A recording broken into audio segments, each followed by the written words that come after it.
DMK మీద చాలా clear వ్యతిరేకత ఉంది అన్నది మనకి చాలా స్పష్టంగా కనబడుతుంది. మనం డిఎంకే ఆఫీస్ దగ్గర సిచ్యువేషన్ చూస్తున్నాం. అక్కడ ఏర్పాటు చేసినటువంటి భారీ స్క్రీన్లని కూడా ఆఫ్ చేసి కార్యకర్తలు వెళ్ళిపోతున్నారు.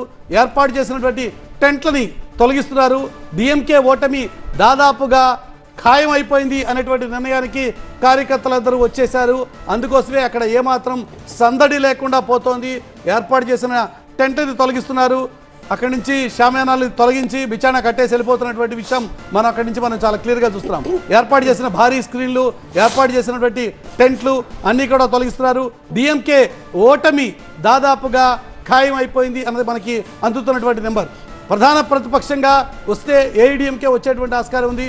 విజయ్ మాత్రం ఒక రికార్డుని సొంతం చేసుకునేటువంటి పరిస్థితి మనకు కనబడుతోంది. ఏ రకంగా అయితే ఎన్టీఆర్ ప్రభంజనం తెలుగు రాష్ట్రాల్లో, ఉమ్మడి ఆంధ్రప్రదేశ్లో ఆ రోజు కనిపించిందో, కొత్తగా పార్టీ ఏర్పాటు చేసినటువంటి కొద్ది నెలల వ్యవధిలోనే, 9 నెలల వ్యవధిలోనే ముఖ్యమంత్రిగా ఎన్టీఆర్ ఆ రోజు ఏ రకంగా వచ్చారో, విజయ్ పార్టీ ఈరోజు ఆ స్థాయిలో కాకపోయినా దాదాపుగా మెజారిటీ వైపు దూసుకు వెళ్ళిపోతున్నటువంటి విషయం మనం క్లియర్గా చూడొచ్చు. 103 స్థానాల్లో ఇప్పటికే విజయ్ పార్టీ అభ్యర్థులు లీడ్లో ఉన్నారు. ఒకసారి లేటెస్ట్ అప్డేట్స్తో మురళి జాయిన్ అవుతున్నారు చెన్నై నుంచి. అక్కడ ఉన్నటువంటి సిచ్యువేషన్ ఎక్స్ప్లెయిన్ చేయడం కోసం. మురళి, ఏ రకంగా ఉంది వాతావరణం? మనం చూస్తుంటే పూర్తిగా డిఎంకే ఆఫీసు ఖాళీ అయిపోతుంది, టెంట్లు గిట్లు పీకేసి వెళ్ళిపోతున్నారు. అక్కడి నుంచి లేటెస్ట్ అప్డేట్స్ ఏంటి?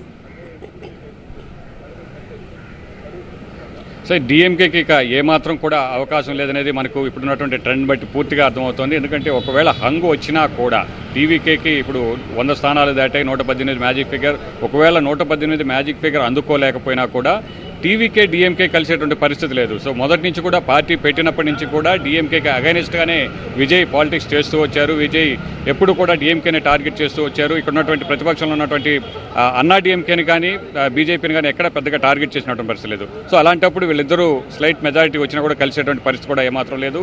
ఒకవేళ సింగిల్ మెజారిటీ పూర్తి స్థాయిలో లీడ్ అనేది కంటిన్యూ అయితే సింగిల్గా ప్రభుత్వాన్ని ఏర్పాటు చేస్తారు. ఒకవేళ హంగ్ వచ్చినటువంటి పరిస్థితిలో ఏడీఎంకేతో కలిసేటువంటి అవకాశం ఉంటుంది తప్ప ఇక్కడ డిఎంకేకి మాత్రం ఏమాత్రం అవకాశం లేదు.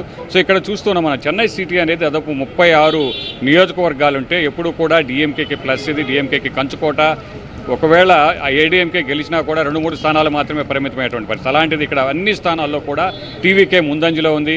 సో సీఎం కొళత్తూరు నుంచి స్టాలిన్ అక్కడి నుంచి పోటీ చేస్తుంటే ఆయన కూడా వెనుకంజలో ఉన్నారు. డిప్యూటీ సీఎంగా ఉన్నటువంటి స్టాలిన్ కుమారుడు ఉదయనిధి స్టాలిన్ కూడా వెనుకంజలో ఉన్నారు.